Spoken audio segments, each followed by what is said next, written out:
San Juan capítulo 12. 6 días antes de la Pascua, Jesús fue a Betania, donde vivía Lázaro, a quien él había resucitado. Allí hicieron una cena en honor de Jesús. Marta servía y Lázaro era uno de los que estaban a la mesa comiendo con él. María trajo unos 300 gramos de perfume de nardo puro, muy caro, y perfumó los pies de Jesús. Luego se los secó con sus cabellos. Y toda la casa se llenó del aroma del perfume.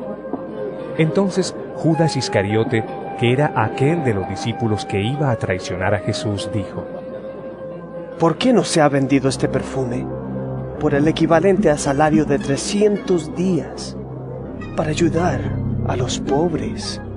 Pero Judas no dijo esto porque le importaran los pobres, sino porque era ladrón, y como tenía a su cargo la bolsa del dinero, robaba de lo que echaban en ella. Jesús le dijo: Déjala, pues lo estaba guardando para el día de mi entierro.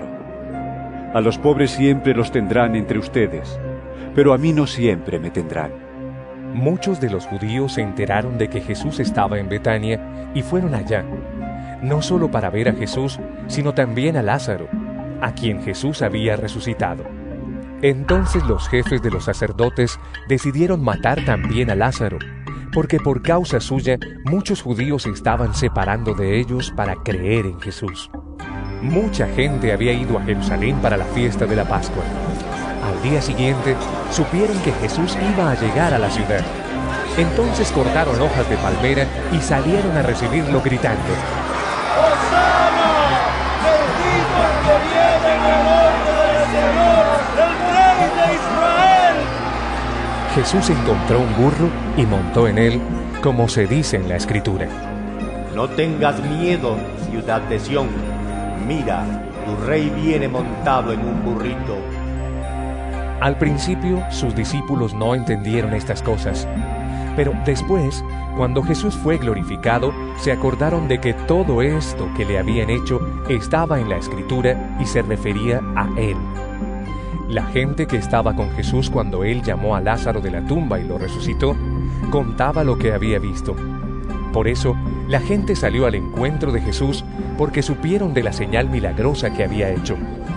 Pero los fariseos se decían unos a otros: Ya ven ustedes que así no vamos a conseguir nada. Miren, todo el mundo se va con él. Entre la gente que había ido a Jerusalén a adorar durante la fiesta, había algunos griegos.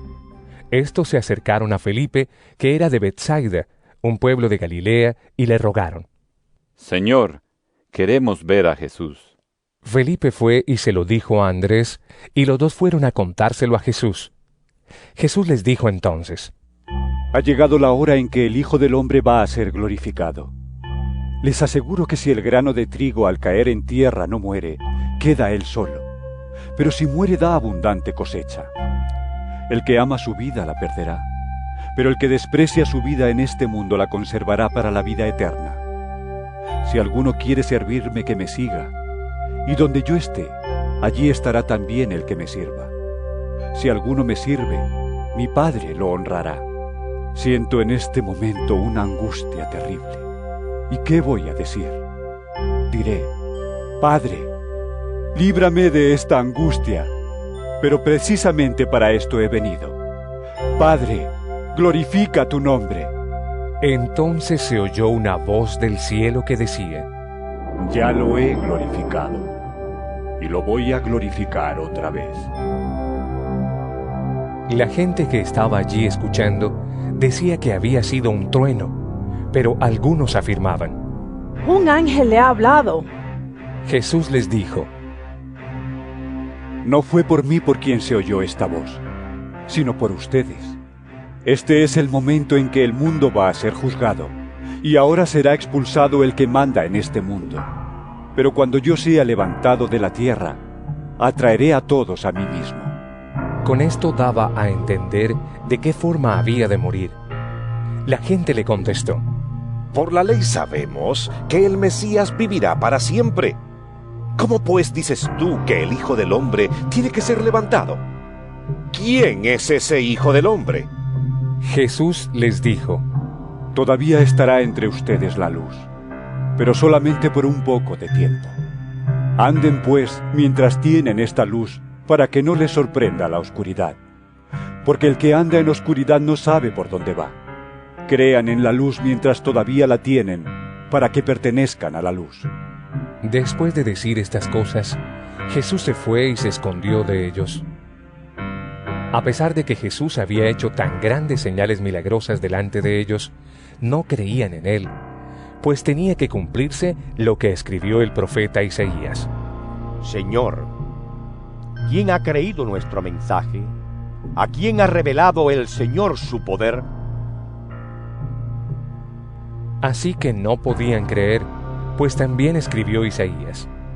Dios les ha cerrado los ojos y ha entorpecido su mente, para que no puedan ver ni puedan entender, para que no se vuelvan a mí y yo no los sane.